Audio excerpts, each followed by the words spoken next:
Good day mga bossing! May tanong ulit tayong sasagutin ngayon. Sabi ni bossing, meron na po ba tayong add swap na parts para sa NMAX version 3 or yung NMAX Turbo? So, ang sagot dyan bossing, wala pa tayong mga piyesang magagamit. Pero, pwede po nating isalang yung mga stock parts nyo kung sakaling nagustuhan nyo po yung ginawa namin kila bossing Motospot. Ayan, yung unang-unang NMAX Turbo na ginawa namin. Twill pattern po yan. Ginawa po namin sa kanya yung tail, front fender, chin, big U, rear visor, gas lead, ignition switch, saka yung pair na nasa gilid ng ignition switch. Tapos yung side pocket, handle cover, tapos yung under seat.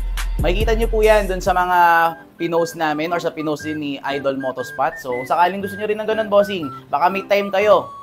Bigyan natin ng 1 week. Kapag sasalangan natin yung turbo, sasalang po namin yan for 1 week kasama yung sa unit nyo para masalangan po natin ng carbon. Ayan, kasama na po yung installation dyan, libre na po yung installation, may 6 months warranty pa yung mga pyesa. Okay bossing, sana nasagot ko yung tanong mo.